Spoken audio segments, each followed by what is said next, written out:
Look, you can have as much potential in the world as possible, but potential only gets you so far. Wild landscape.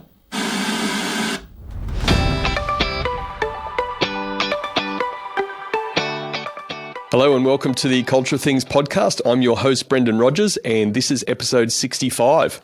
And the chap I'm lucky enough to speak to today is a guy called Mark Birighitti. Mark, how are you, buddy? I'm good, thank you. How are you?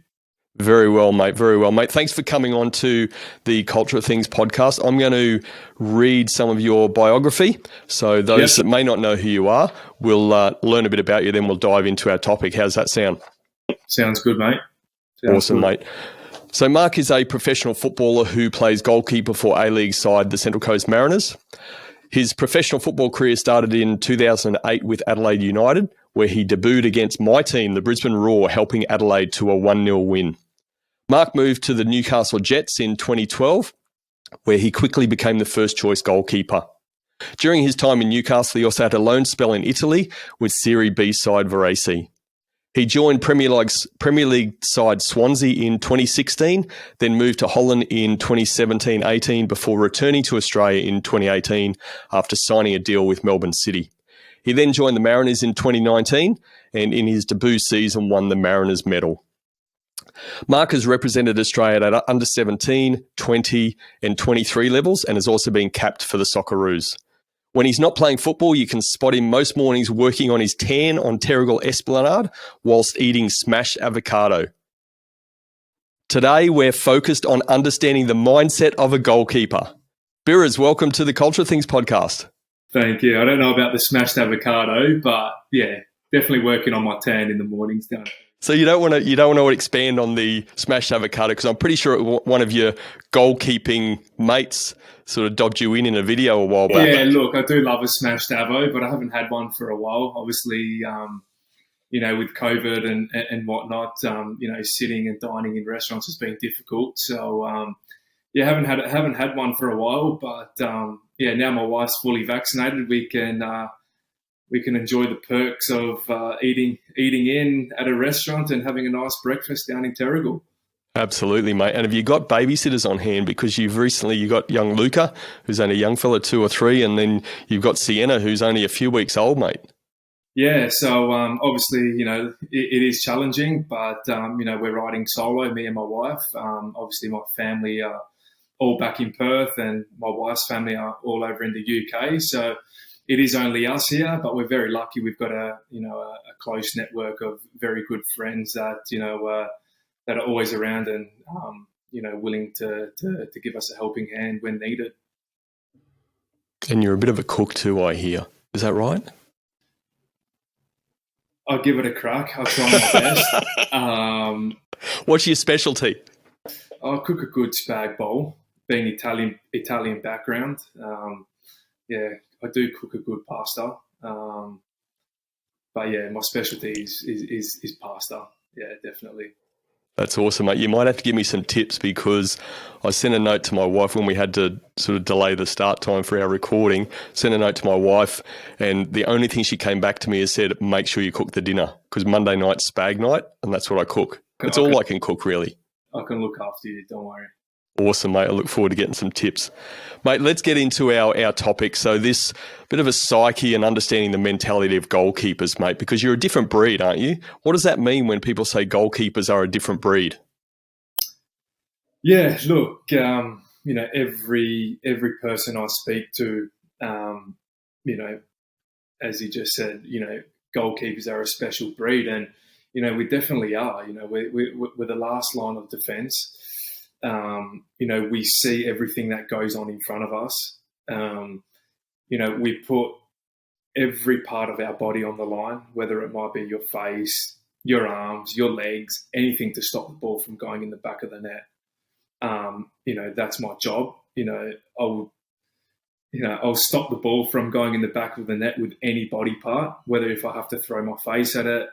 It's just the mentality of a goalkeeper. It's something that, was embedded in me early on in my career through my father, who was a goalkeeper. He didn't play at the highest of levels, just played locally in Perth. And yeah, it was just grained into me. The rest is history. Where does that courage come from, mate? I've spoken to people on the podcast before who think courage is something that you just can't train. It's just innate in you. So where does that come from for you, do you think? It is. I think it's grained in you from a young age. You know, you need that mongrel. You know, being a goalkeeper, it's only you out there. You've got no one to protect you. You know, strikers can get away with making mistakes. Midfielders can get away with making mistakes. Defenders can get away with making mistakes.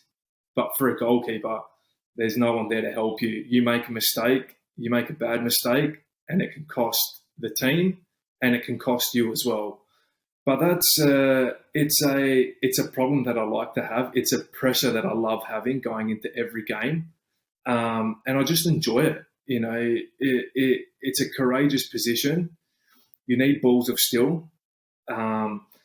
You know, you're going to have a lot of downs. You know, you're going to make mistakes. You know, you see mistakes at the highest level. You know, you see goalkeepers in the Premier League all over the world making mistakes. But the important thing is how you recover from these mistakes. You know, you learn from them quickly. You work on it. You put it aside and you focus on the next game. You know, you can't dwell on it. Because the worst thing for a goalkeeper is you make a mistake in a game. It's important how you react, that next action. And if that next action is good, the mistake is not forgotten about, but it'll set you up for a good game. So over the years, you learn and you pick up things. And, you know, I was one early on in my career where I made a mistake and I'd dwell on that and it'd affect my whole game. Whereas now, you know, being more experienced, being a leader in the team, I've played at the highest level, I've been overseas, you know how to react and you know how to adapt to these kind of things. And I think it's the more games you play at the high level, the more experience you're going to get and you'll know how to overcome these tough situations in the future. Mate, tell us a little bit more on what you do to develop that strength of mindset. You know, you referred to being a young keeper and maybe you dwelled on things in the past, but what have you done through your career to just help you get stronger in the mind? Well, first things, you know, I surround myself with very, very, very good people. You know, people that have an understanding and are there for me, and are there for what I want to achieve in the long term. You know, there are a lot of pretenders out there that think that they have your best interest, but they don't. You know, they want to see you fail. But not only in sport, you know, it's in business, it's in anything. So I have a close network of people. I have my family, I have my wife, I have my agent who was an ex-footballer who played at the very highest level in Europe. So I support myself, I surround myself with these kind of people that have been in this position. And I just feed off them information that they give me. You know, I ask them questions. You know, how do you cope? You know, in a certain scenario, how do you recover from mistakes? How do you move on from it? And I'll have that close group, and no one from the outside can get into that close circle that I have. You know, like I said, they're family, they're close friends. And they're just there to give me the best advice possible to have a long and good career. Yeah, fantastic, mate. I want to give the listeners a bit of a perspective on the sort of, some would say definitely courage, some would just say absolutely crazy. But 2015, take us back to that moment where you got smacked in the face. What was the injury? And you were back training pretty quickly from what I understand. Yeah, so look, to be completely honest with you, that probably wasn't the worst injury that I had. You know, it probably looked worse on social media. You know, you're reading articles, but... Mate, losing fourth teeth didn't look too pretty, I have to say. 7 years ago was probably the worst. I had a really bad injury. I was at Newcastle at the time. It was a similar scenario. A ball got played in behind the defence, and I've come off my line, which I'm, very, very good at. And a striker tried to jump over me. And I made the save, tried to jump over me. As he was about to jump over me, he followed through with his knee and caught me on the cheekbone. Anyway, I was knocked out. I was on the ground, like in no man's land, didn't know where I was. Got taken to John Hunter Hospital, had x-rays, and it was a pretty bad injury. So I fractured my cheekbone, fractured my eye socket, fractured my jaw. It was a really nasty injury. So I remember that night I was in the hospital, lying on my bed, and I was sleeping, and I woke up early hours of the morning. It would have been about 1:30, 2 o'clock. And I remember just waking up, and my mum was by the bed with my brother-in-law. And I thought I was dreaming. I was on heavy medications. And I see my mum, and I'm like, Mum? I'm like, what are you doing here? She goes, yeah. She goes, I was watching the game on TV, and I knew it was a bad injury. The camera zoomed in on your face. You had a big hole like in your face. I'm like, well, how'd you get here so quick? She goes, yeah, I called up Qantas straight away. I'm like, you need to get me on a flight straight away to Sydney. My son's had an accident.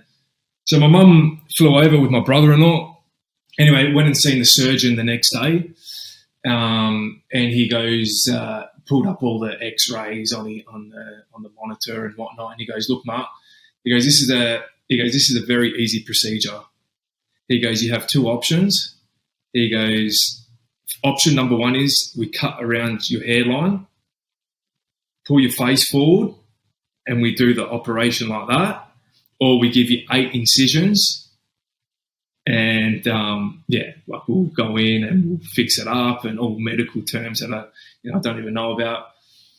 But the option one, when he mentioned option one, my mum actually fainted in the doctor's room. She's like, oh my God, and just like fainted and went backwards on her chair. And anyway, so had the operation. Everything went according to plan. The rehab started happening. And the surgeon and the doctors were saying, look, Mark, you're going to be out of action for 16 weeks, which is a long time. And me and the way I am, that was eating inside. I just wanted to hurry up and get back on the field, do what I love doing, and that's playing football. So anyway, I started the process of rehab. It was 1 week, 2 weeks, 3 weeks. And then in the 4th week, we were playing Sydney FC at home. And this was on a Friday. So I was back full training with the team by then. No contact, but training with the team. And, it was a Friday. We were playing on Saturday. And I go into the dressing room after training on the Friday, and I see my name on the whiteboard that I was in the squad. So anyway, I'm like, oh, this can't be right. Like, they've made a mistake here. I'm out for 16 weeks. This is only the 4th week. So anyway, goalkeeper coach come in. I pulled the goalkeeper coach in the dressing room. I was like, Bobby, Margo, what's happening? I'm in the squad. Like, don't you know I'm meant to be out for 16 weeks? And he goes, oh, like, shit, I don't know what's happening. I don't know what's going on. He goes, oh, come with me. We'll go and speak with the coach.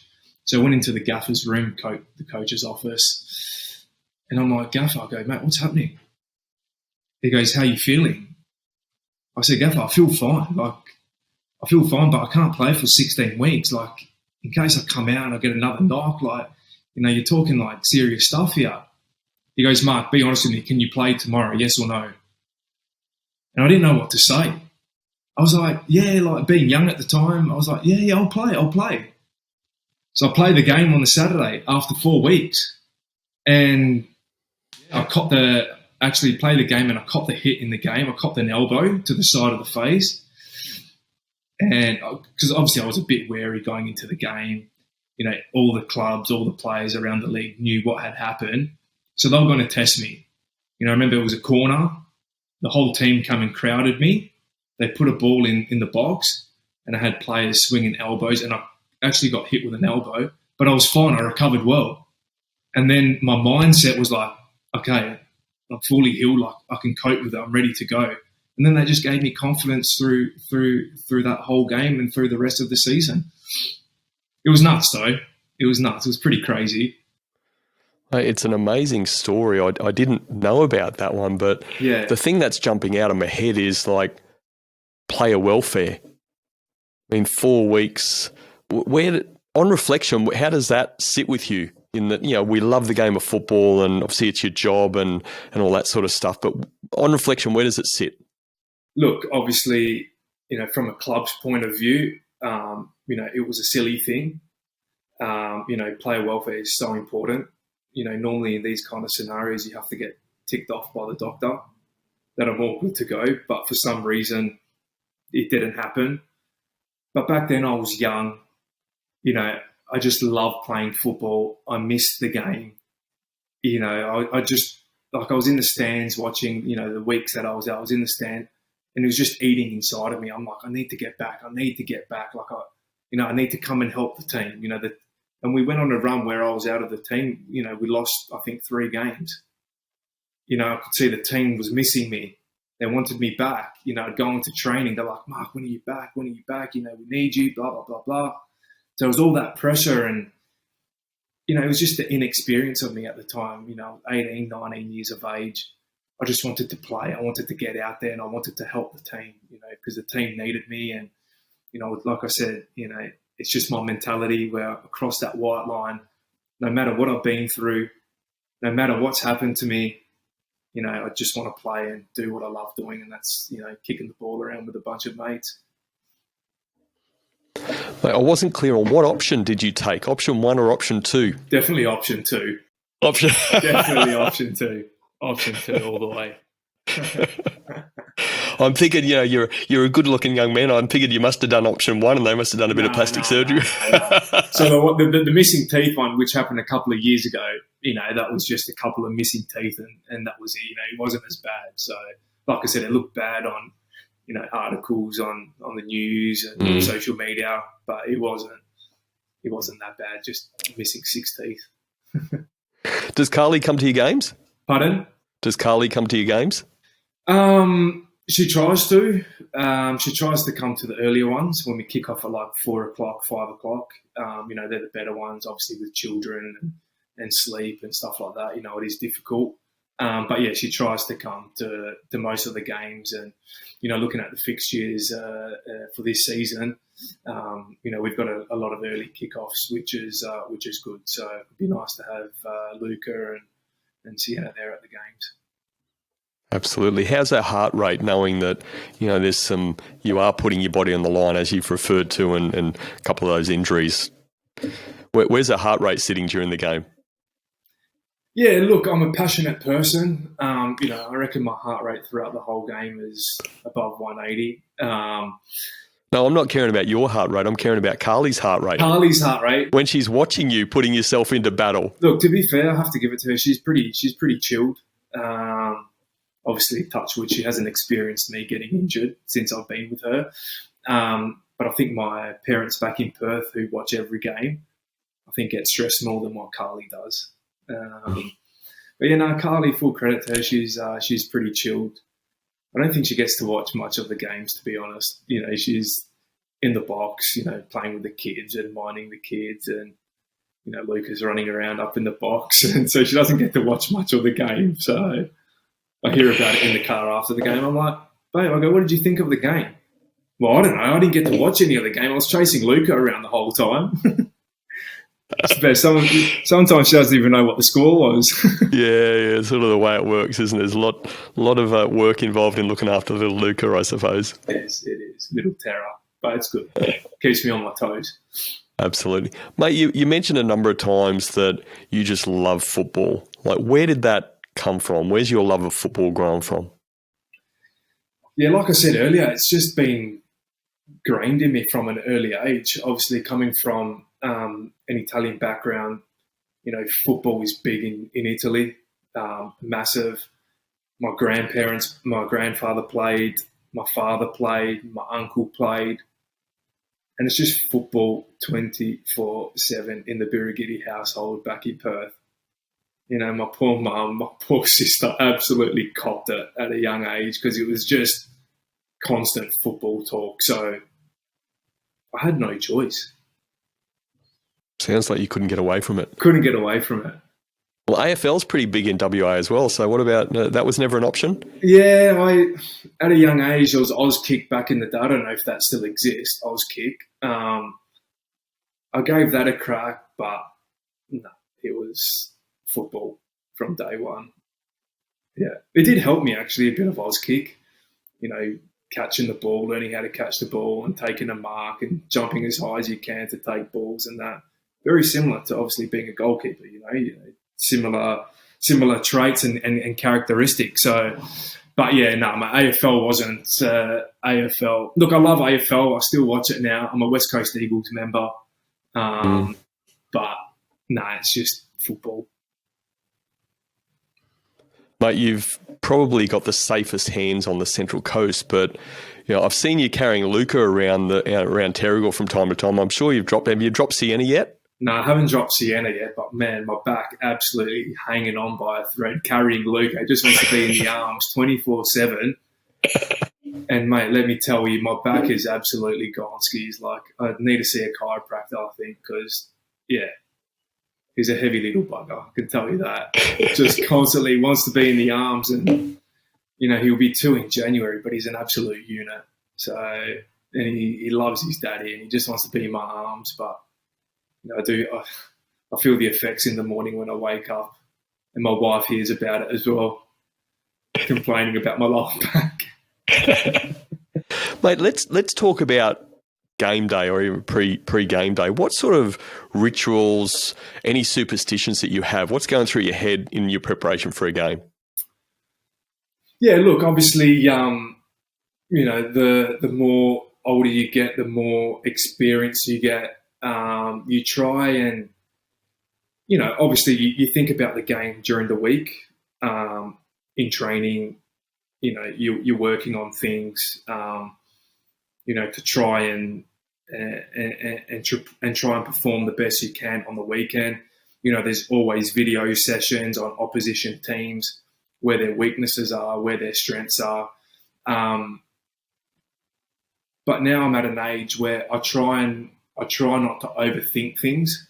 You see a lot of problems, especially with young kids, inexperienced players.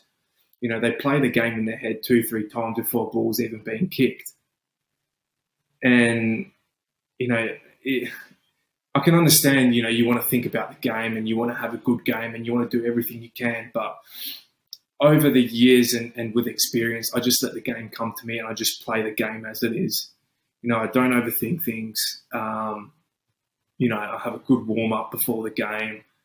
I take in the atmosphere, take in the surroundings, the crowd, what the wind's doing, the lights, little things like that. And then when kickoff happens, game mode, that's when you flick that switch and just play the game, because, you can play the game over and over and over in your head a million times, but in a game it's different. It's different. You're going to, balls are going to come quicker. The grass is going to be wet. The grass might be dry.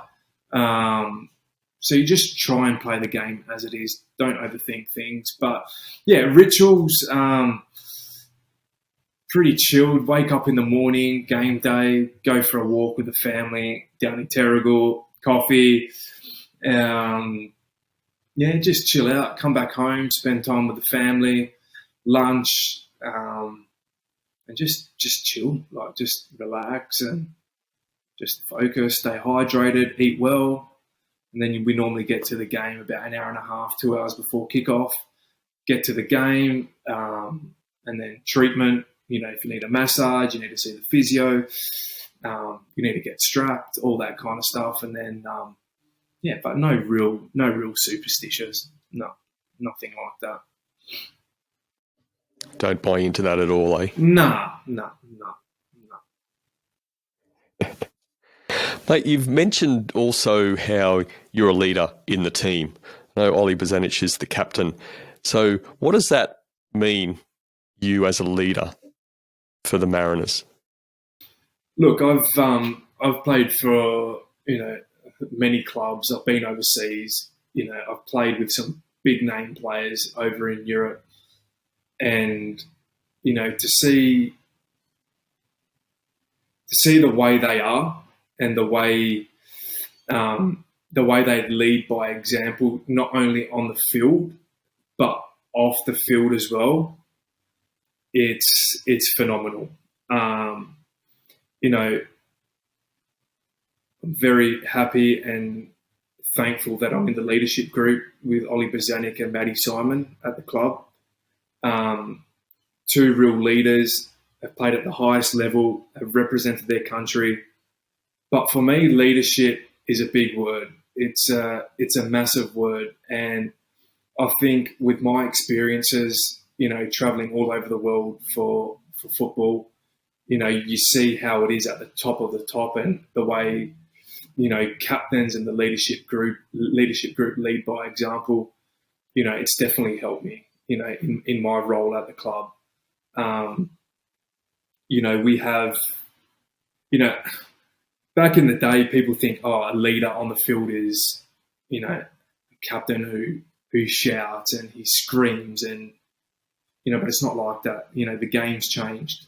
A leader is someone, for me, is someone who looks up to you in the good and the bad. So my job is, obviously with the Mariners, we have a very young team. We've got one of the youngest teams in the league. So for me, it's important to help these young boys, encourage them and lead them on the right way, because for some of these young kids, it's their first year in professional football.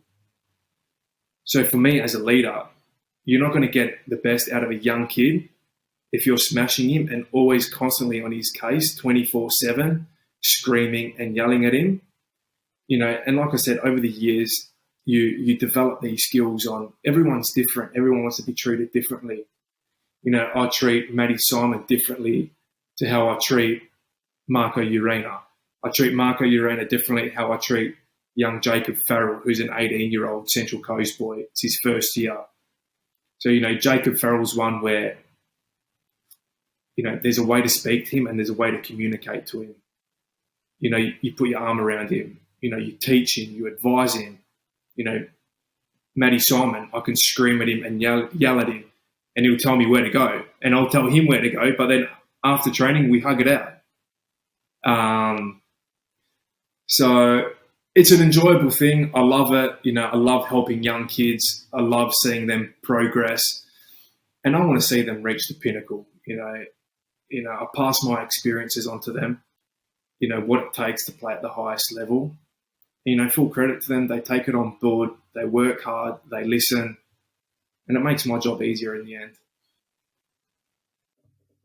What do you enjoy about that? I guess I could call it mentorship of the young players.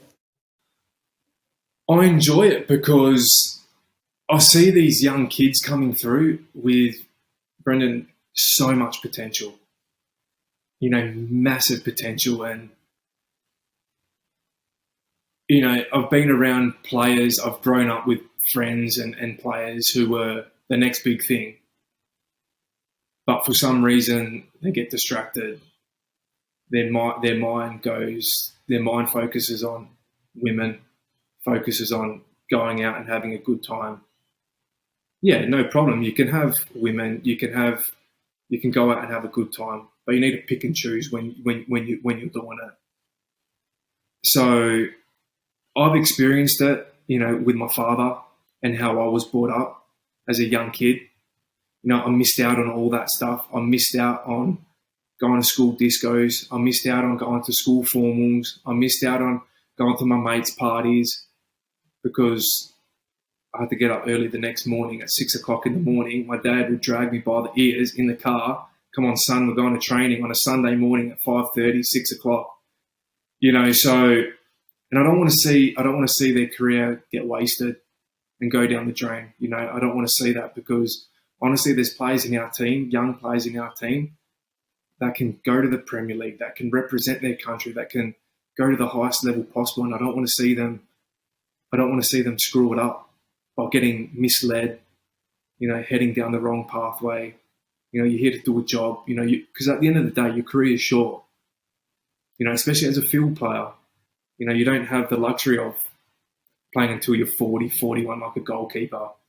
Some players retire 34, 35, 36 maybe. So you need to make the most out of your career. So that's the advice and that's the support and help that I try and give these young kids because, they need it. They need it if they want to reach their aspirations and go into the highest level possible. Yeah, you've given some great examples. And if you could wrap that up, summarise a little bit into what's that difference for you that somebody with potential versus realising that potential? Look, you can have as much potential in the world as possible, but potential only gets you so far. I've seen it with my own eyes. You see someone that, you might be the best thing, you might be the best big talent, the next big thing coming through. But someone who is hungry, who works hard, who sacrifices, who might not have the potential that you have, but is willing to sacrifice, work hard, do the right thing, will have a bigger career in the end. And I don't only think that, it's fact. It's fact, 100%.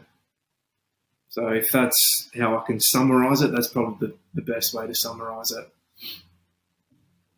it. How do you help these young players at the Mariners specifically now again, that first game of the season is this weekend? I know you're jumping out of your skin, as all the team would be.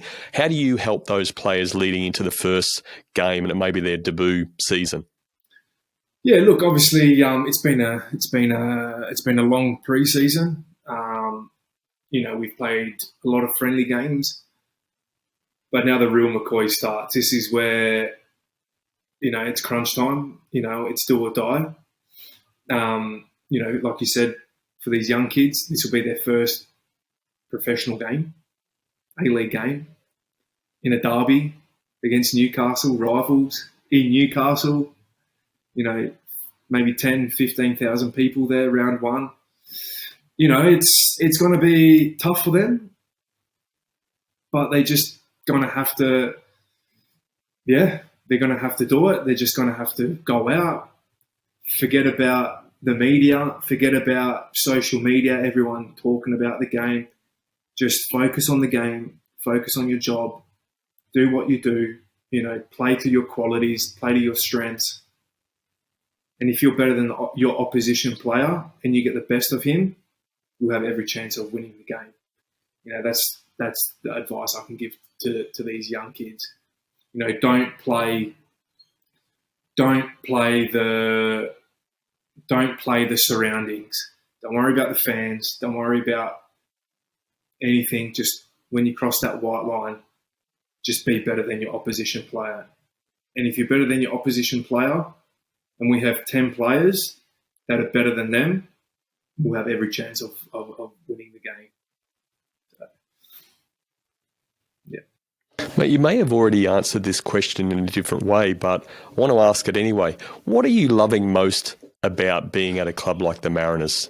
Because you have been at a number of clubs, as you said a few times, you've been overseas. What is it that excites you about the Mariners? You've been quoted as saying, I love the coast. Yeah. Yeah, look, obviously, like I said before, I've played for many clubs. I've been overseas. I've experienced different cultures. But for me, out of every club I've been to in Australia, this club is special. To see, it's, how can I describe it? The club is a family club, from the players to the office, to the fans, to everyone involved in the Central Coast. Everyone feels involved in the club, and I just feel like that's so special, and that's what the coast needs. The coast needs, or the players and the club need, the fans and the supporters behind them. You've seen it last year.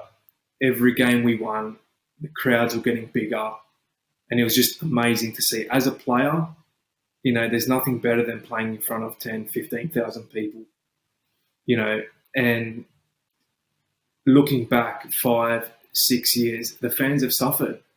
Even when I was overseas watching games, when I was at other clubs in the A-League watching the Mariners play, you could see the disappointment, the frustration on the fans, on their faces, because they're just so heavily involved in the club. They just want the club to do well. And it was sad. Like I wasn't involved at the club, but it was just, you didn't like to see it, the club suffering in that way. So obviously with the success that we had last season, it's so important this season to build on that, build on what we achieved last year, and just go further with it. There's no reason why we can't make the grand final and win it. But going back to the club, it's a special club. It's a family club. It's the best dressing room that I've been a part of. I've been in dressing rooms overseas, with some big players, and this dressing room here is just, there's something special. And I love the coast. My family loves it here. Everyone's so friendly. Everyone's so welcoming. I go down to Terrigal. I go to the shops. People come and speak to me. Hey, how are you? I just love that. I love interacting with different people, meeting new people, and it's a special place. And like I said, mate, the family is loving life here. So good to hear, mate, and thanks for explaining that. So much of that resonates. I personally think I agree the Mariners had lost some of that feeling as a community club, but it does feel good. I mean, seeing guys like you down in Terrigal and Ollie and talking to people and getting to know, not being sort of standoffish about talk. Like, people will love that. That's what brings people to the game. They know the players. They want to support the players. And I just feel that had been missing for a period of time. How much has someone like Monty contributed to that atmosphere as the new gaffer? Yeah, massive. Obviously, no one knows the coast better than what Monty does. He's been here for what? I'd say close to 8-9 years. And first of all, I'm buzzing that he's got the job. He deserves a crack. He's a cracking guy, good coach.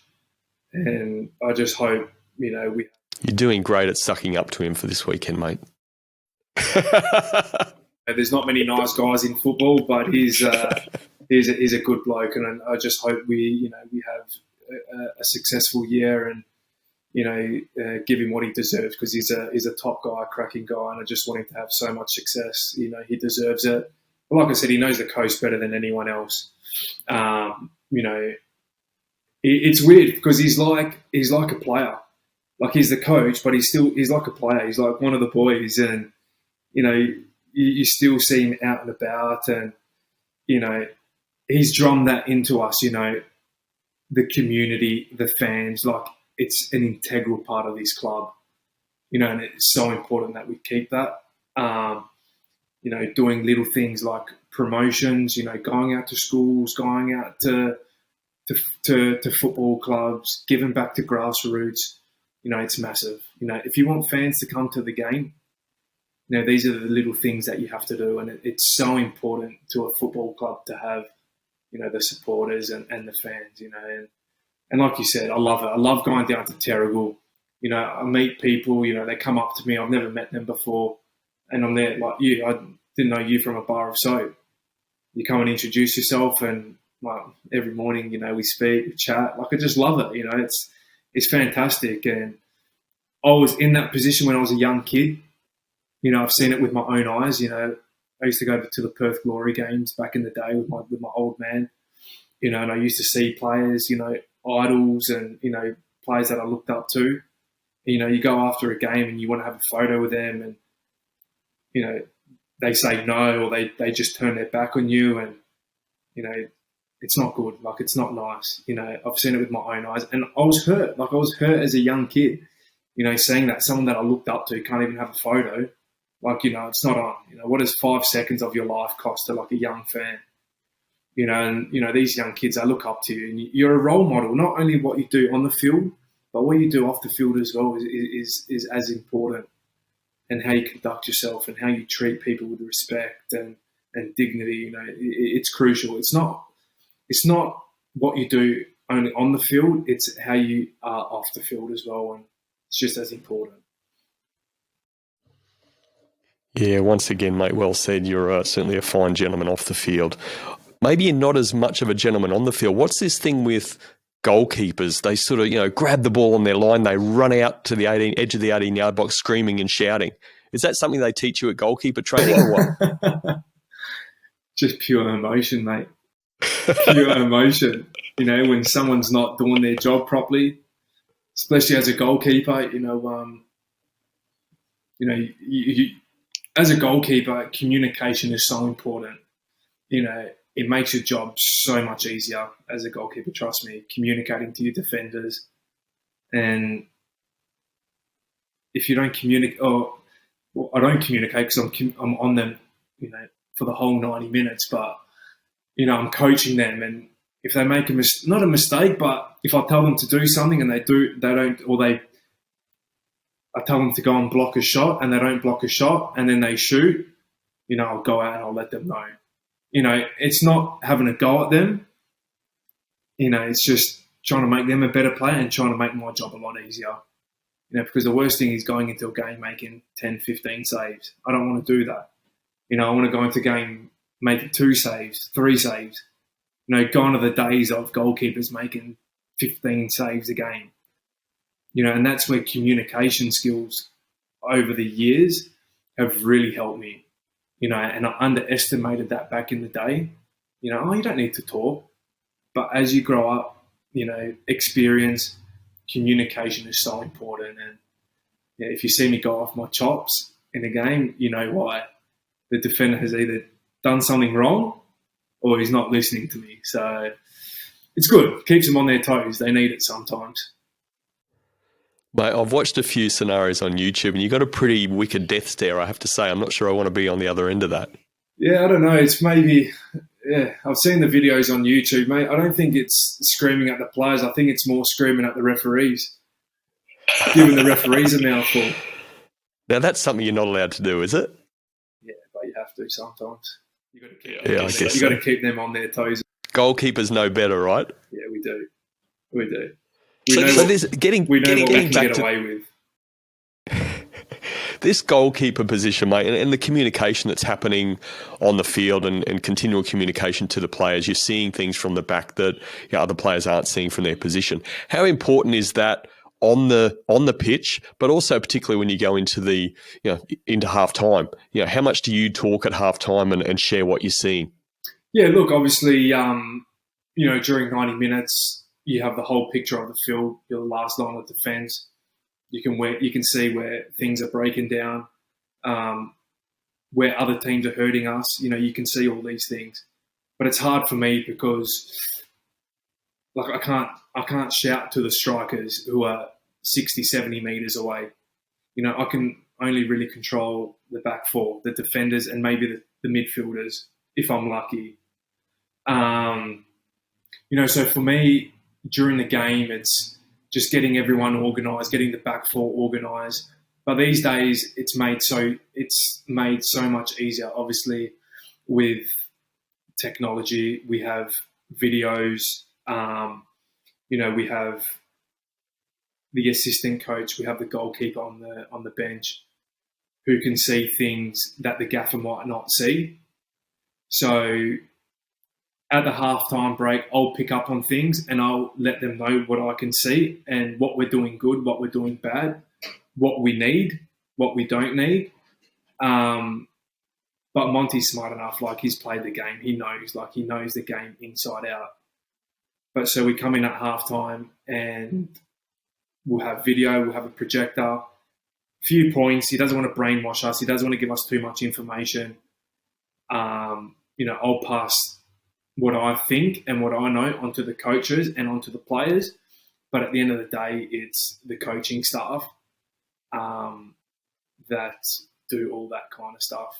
So, yeah, it's more so, my role is more so on the field, because I can see, everything from behind. And, yeah, it's just getting players into positions and making sure they stick to the game plan and stick to the structure and, what we set out before the game, which what we thought will work and which will win us the game in the end. So, yeah, halftime is pretty easy. Sit back and enjoy Sit the back oranges. and enjoy, some lollies. Mate, how is, I know when we spoke either this morning or yesterday morning, and you were in Mudgee the weekend playing Blacktown, I think it was, and you guys got up, but it was a bit cold, bit wet.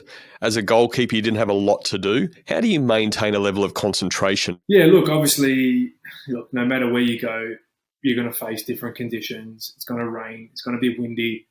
It's going to be 40 degrees in Perth when we go and play in Perth in the summer on a Sunday afternoon. But it's an excuse. I try not make excuses. You have to, at the end of the day, you have to play. So for a goalkeeper, it's so important that, like you said, you might not do anything for 60 minutes. You might not do anything for 70 minutes, 80 minutes, 90 minutes. But you're 1-0 up. You have to make a crucial save in the 91st minute in extra time to win your team the game. And if you don't make that save, that's a difference of winning the game 3 points or drawing the game 1 point, which come the end of the season, you look back and you're like, oh, geez, that extra 3 points would have got us in the top 3. But no, now we're 7th or 6th. So it's so important to, no matter what, you just have to stay switched on at all times. You just have to, play the game, stay focused, stay on your toes, be ready, because you can be called upon at any time.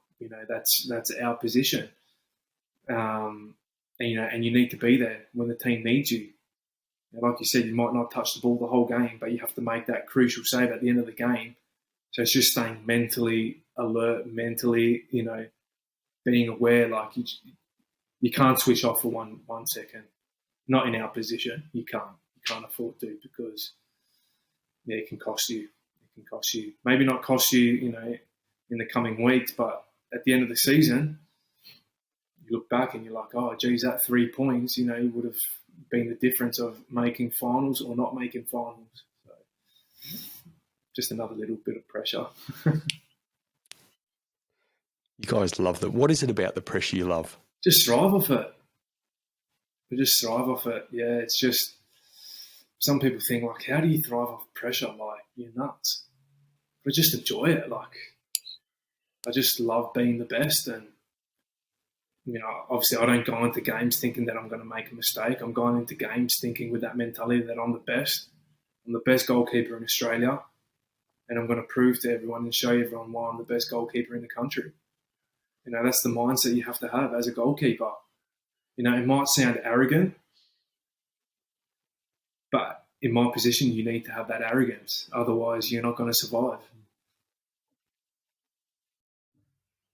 Let's unpack that a bit, because you've talked about how much you love the coast and the Mariners, and it's a fantastic club to play for. But you want to be the best. You're in professional sport. It's only right that you want to keep improving and keep playing in higher leagues. What are your aspirations for playing overseas again? Look, obviously, I've had a taste of what it is to play abroad and in the highest leagues in Europe. As a young kid, you dreamed of playing in the Premier League. And I spent 2 years in the Prem with Swansea.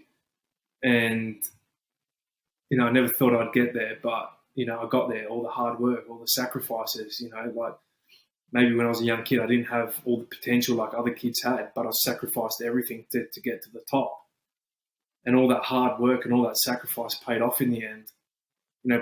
People, some idiots back in Perth, he's lucky. No, it's not luck. It's going back to those days where, Sunday morning, 5:30 in the morning, running laps of Perry Lake Stadium which is an athletics track in Perth. 5:30 in the morning, I was 16 at the time, running up and down the stairs around the whole stadium, vomiting. My dad telling me to get up, go again. That's not luck. Some players are lucky. Don't get me wrong, there's some players that are extremely lucky and have made it to the top, but only a very small amount of players can achieve that. So,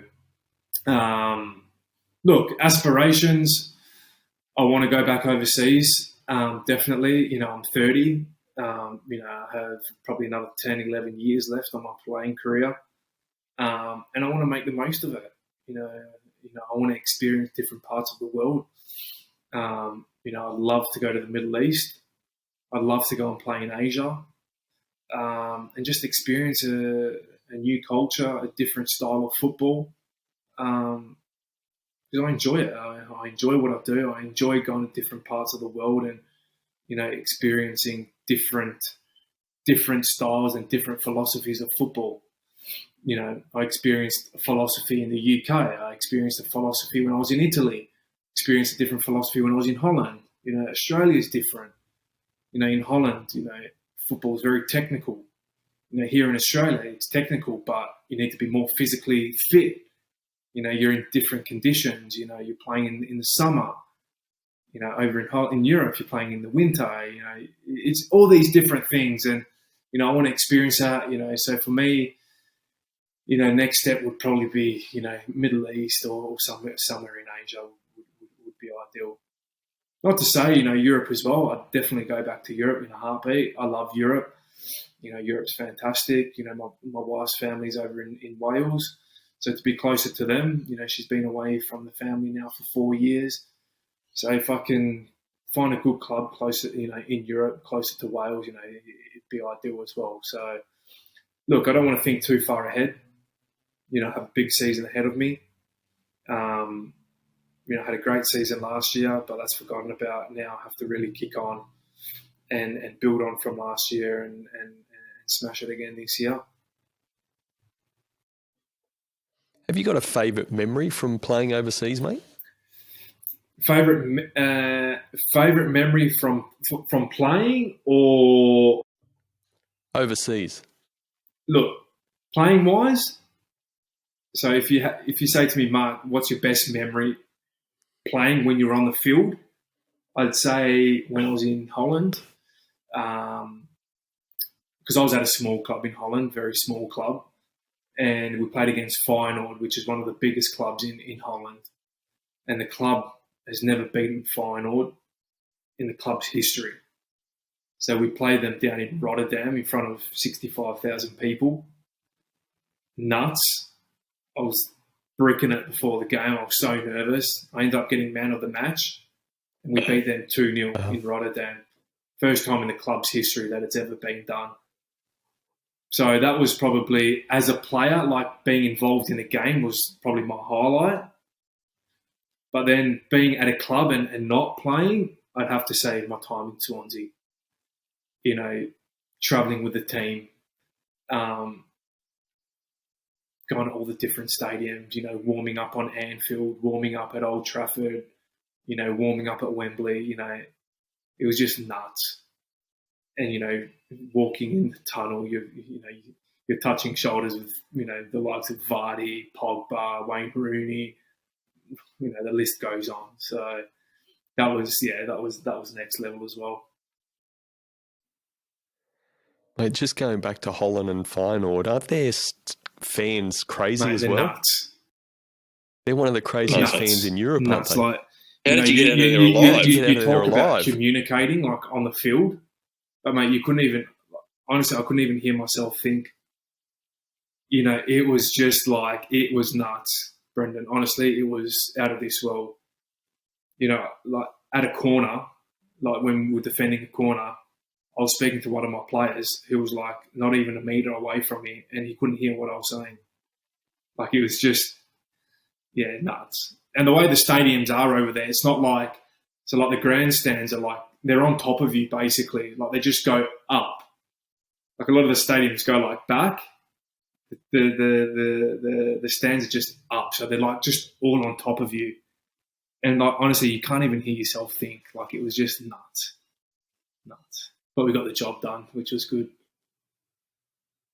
How do you adapt in that sort of, again, talked about communication, so important as a goalkeeper. What do you have to do to adapt when you're in those sort of situations? It's just, that sort of crowd noise. It's just hand signals. When you have a stop in play, quickly run to your central defender, pass on a bit of information to him, at a stoppage of play. because you can't, like, during the game, it's impossible. You can't even hear the coach. Like, the coach is screaming instructions, and the players can't even hear him. So you're just waiting for, like, breaks in play, someone to go down with an injury, a stoppage where we can get together on the field and talk things through what we need to do and what we need to do better. So, yeah, nuts. Great experience, though. Good experience.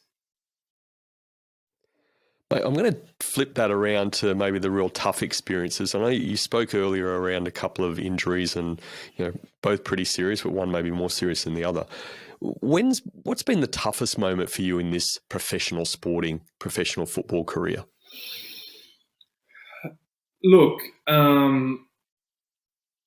as a player, probably my time in Holland was probably the most difficult time of my career.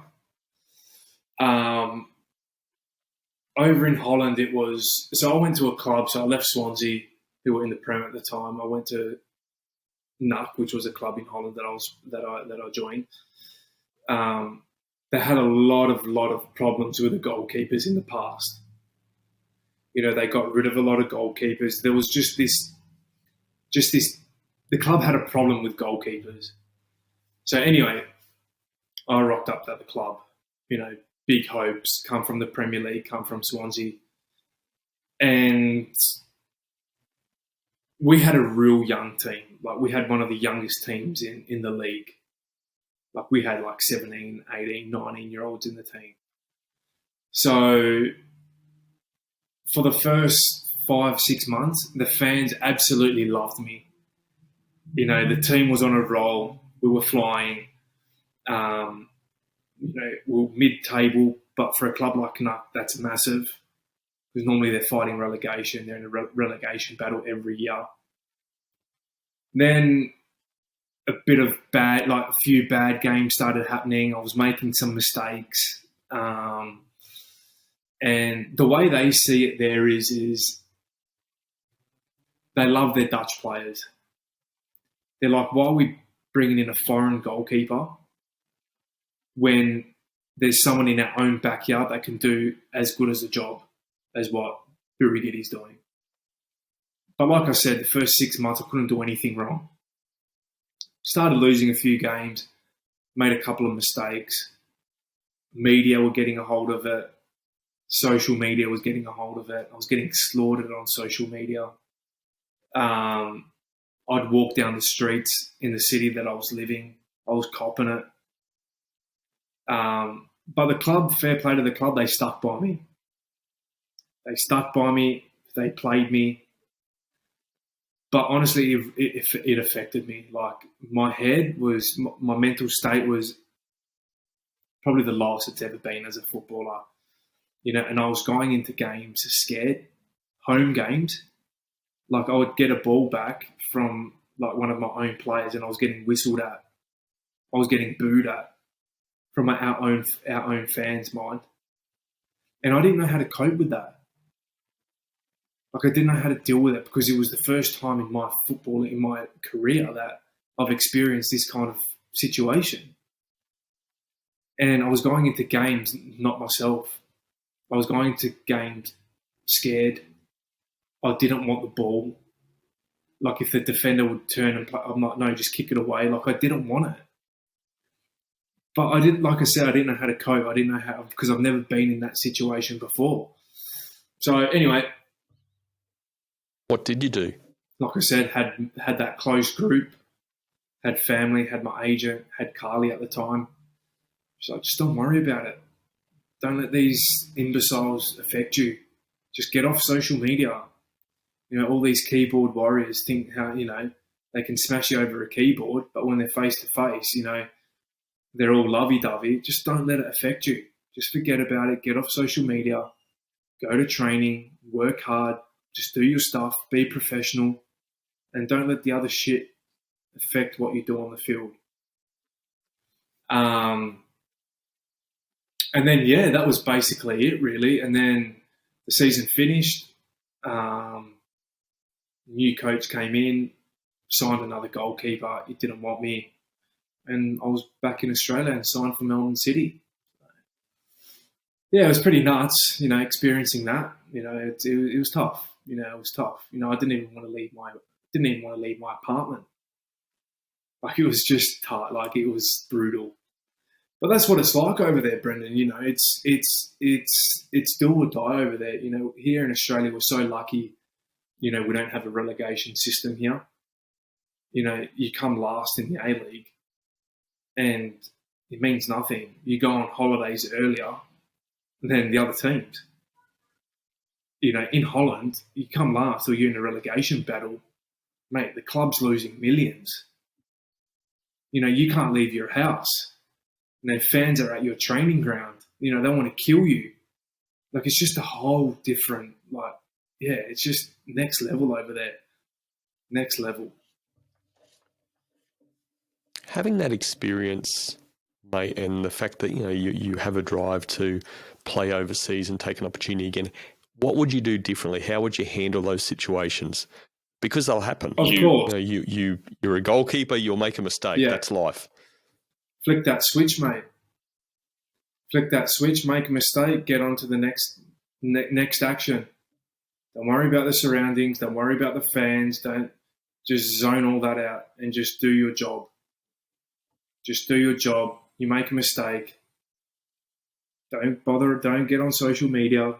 Don't read the bad stuff. Don't even read the positive stuff, because that can even get to your head and you think, oh, you're better than what you are. Just stay humble, stay grounded. And that's the experience that, I'll take if I do get that opportunity to go abroad again.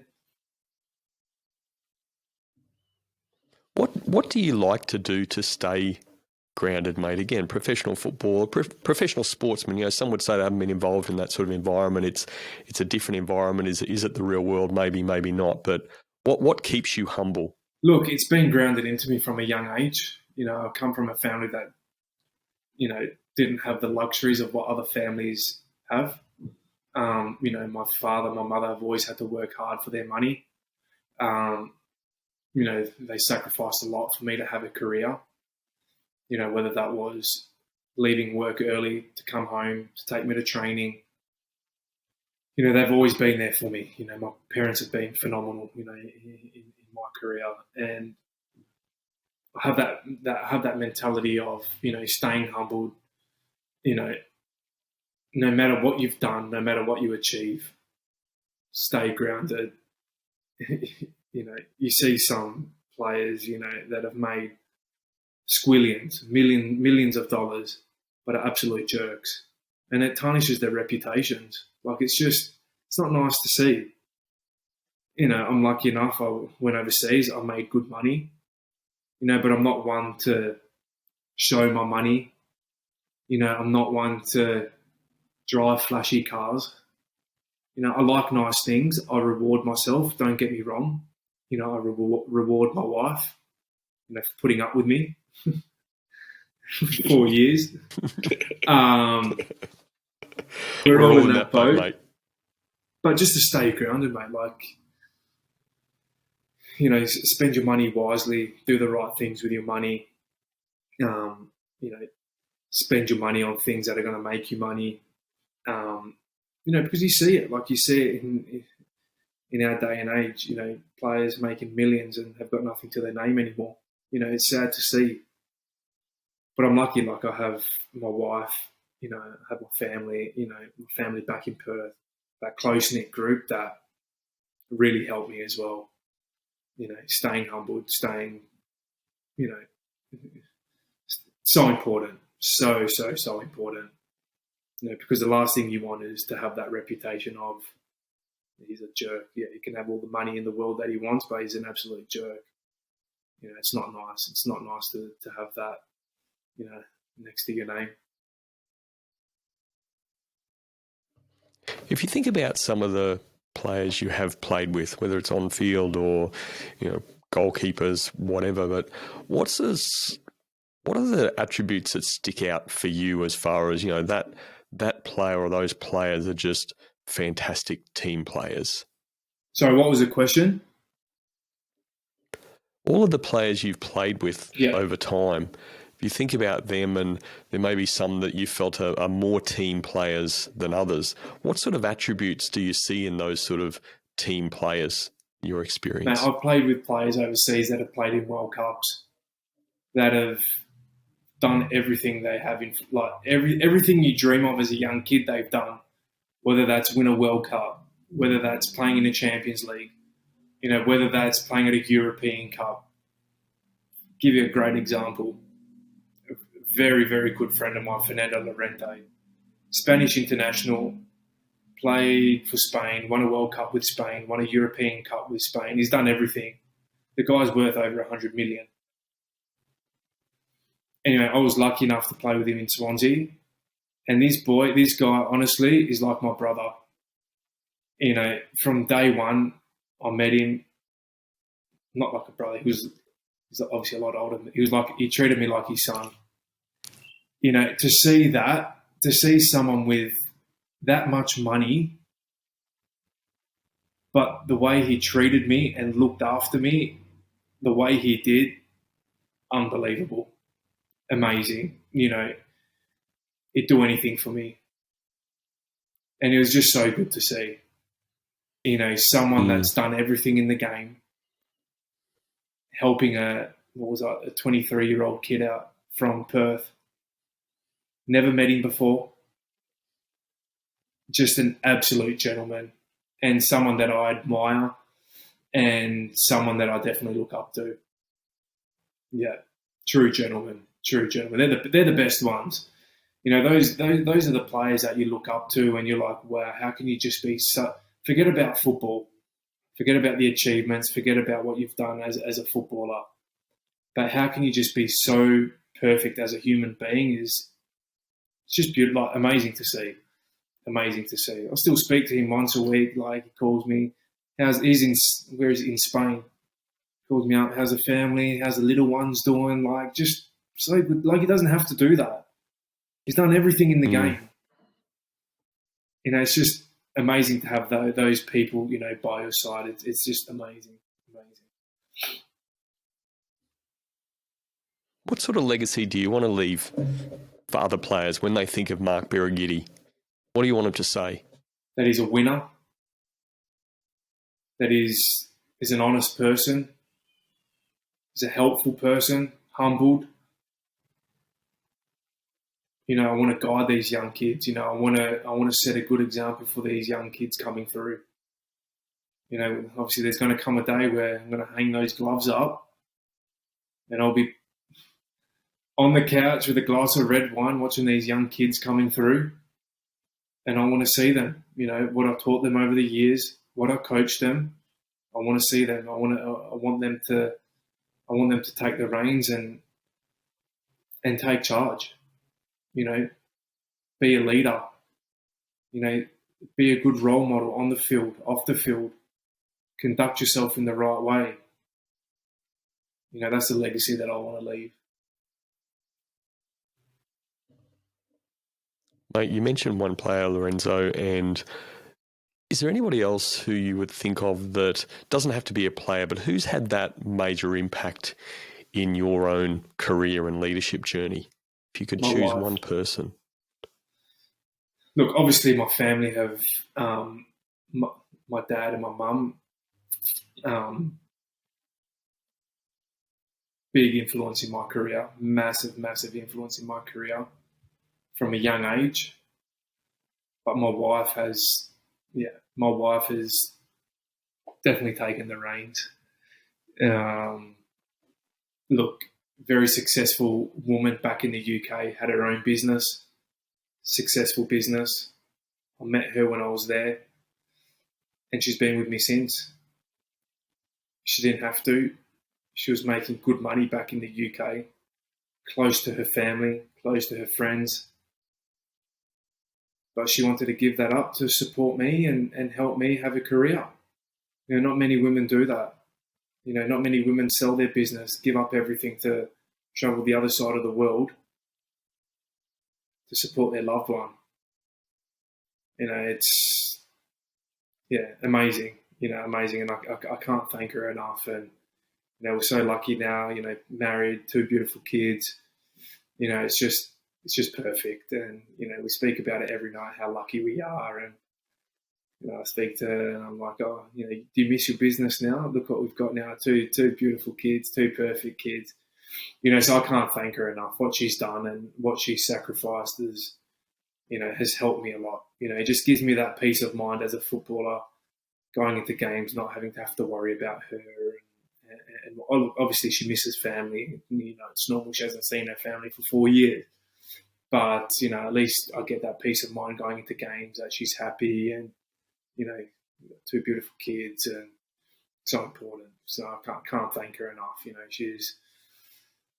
She's fantastic at what she does, and to put up with me as well. Coming home from training, grumpy and angry, and fair play to her. She's done well. Carly sounds like a special woman, mate. So I won't ask her because she's not there. But how about you tell me what's these Mark Birighitti bad habits? What bad habit? What gets on Carly's goat? You got to think about it. She'd rattle off 10 straight away, I'm sure. Feeds. My wife hated when I didn't do that. I did night feeds on Saturday night. That'd be it, because you play football on Saturday and then you go to work on Monday. Away games. She hates when I go away because she's stuck at home. What else? That's about it, really. And she hates the schedule changes. When the schedule changes with training and that, because she can't book to go and get her nails and her hair and her eyebrows and lashes done. Probably that's number one, actually, the schedule change. She absolutely cooks it. I'm with Carly. These schedule changes are bloody annoying. It's life, mate. It's life. Who's the most annoying teammate? The Mariners. Spill some dirt. Most annoying.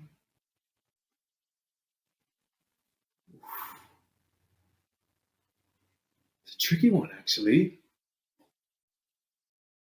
It's hard because we've got a lot of new players in the club this year, so I'm still trying to get to know each individual. But annoying, I'd probably have to say Lewis Miller, young kid. He's 22, he's 22, I think he is. 22, but he thinks he's done everything in football already. He's one of those ones. And rates himself a bit. So I'm on his case a lot. I need to bring him back down to earth. Humble him. But yeah, just, bit of a pretty boy as well. So he can get on my nerves a little bit as well. He's not one of these young fellas that gets facials and manicures and stuff like that, is he? Not a fan. I need to change him. I need to educate him a bit. A little bit more mentorship from Birraz, I think. Goes through one ear, out the other. And then when he doesn't listen, I lose my temper at him. And then it's not good. It's not good for the dressing room. But it's good. We're getting there slowly. Good man. You're having an influence. For the good. Yeah. For the good? Good man, mate. Good man. So, Birraz, it's first game this weekend, as we mentioned, first game season proper. What's your prediction, mate? Because this episode's going to come out probably 3 weeks after the first round. Tell us your prediction and we'll check if it was right or not. 2-0, Newcastle. Oh, Newcastle, Central Coast, sorry. Cut that. 2-0 Newcastle. It sounds like you've had a shocker. Central Coast. No, it was weird because I just actually got a reminder on my calendar that just popped up here saying that Sunday, Newcastle. And I was looking Newcastle and I actually just read Newcastle, but 2-0. You got a reminder pop up that you got a game on Sunday? 4 What time's kickoff? Awesome, mate. Awesome. Well, look, good luck for that game. And prediction for the season? Finished third Mariners last season, so how are we going for this season? What, you want a position or you want a rough estimate? Give us a position, mate. We'll obviously hold you to that at the end of the season. Fifth. Finals football. How are we going to go in finals? Finals football, and then we're going to give it a real crack in the finals. Anything could happen in the finals, mate, can't it? Win the grand final. Celebrating Gosford. Mate, I sincerely hope that happens, unless the Mariners are playing the Raw in the grand final. If that's the case, then I may have to go back to my roots in Brisbane and go for the Raw, buddy. I'm sorry. Raw. They're good club. I love playing in Brisbane. They are. Yeah, it's a good ground, isn't it? Great place. But no, Mariners are certainly got a massive soft spot for the Mariners, and for the good of the community and the good of the Central Coast.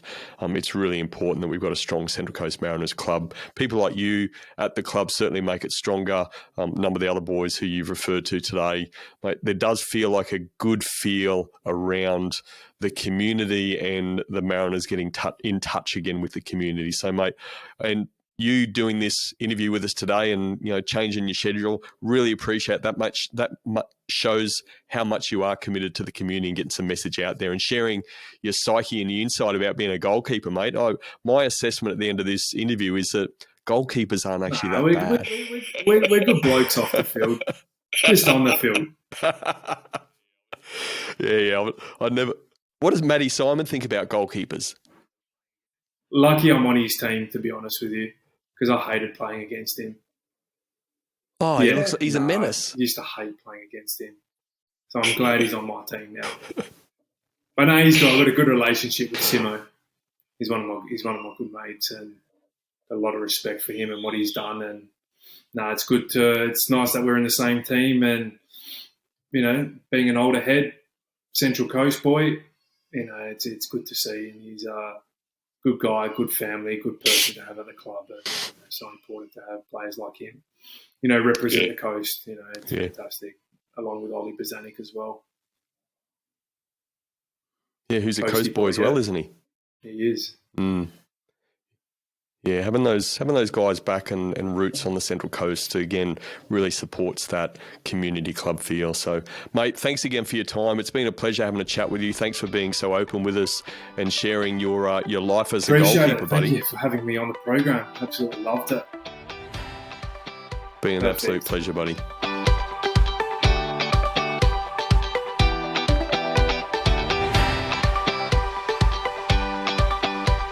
Goalkeepers aren't that bad. That's my assessment after chatting with Birraz. Not only that, he was articulate, thoughtful, and very open to sharing his experiences and insight into the mindset of a goalkeeper. What a mindset he has for leadership. He's also a decent fortune teller.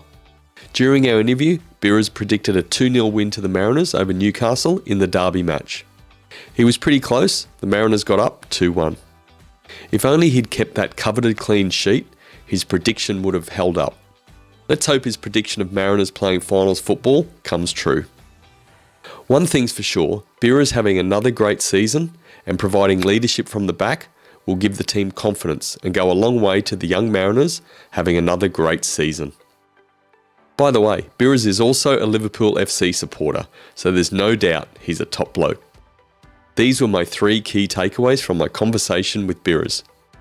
My first key takeaway: leaders have a team-first mentality. In Birraz's case, putting team first means physically putting his body on the line. As a professional footballer and goalkeeper, he doesn't think twice about doing it. He shared his story of a serious facial injury being ruled out for 16 weeks and back playing again within 4 weeks. Why? Because his team needed him.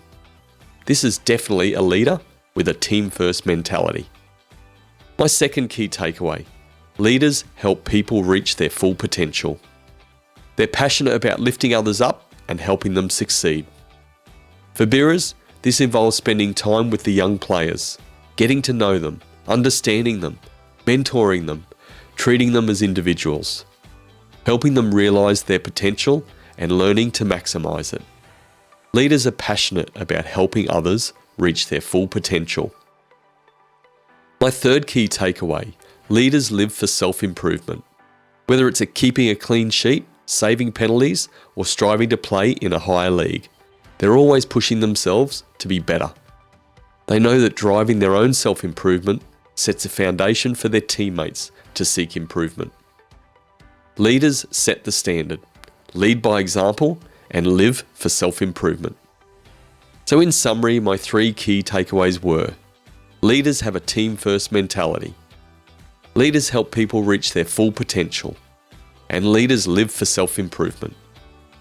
If you want to talk culture, leadership, or teamwork, or have any questions or feedback about the episode, you can leave me a comment on the socials, or you can leave me a voice message at thecultureofthings.com. Thanks for joining me, and remember, the best outcome is on the other side of a genuine conversation.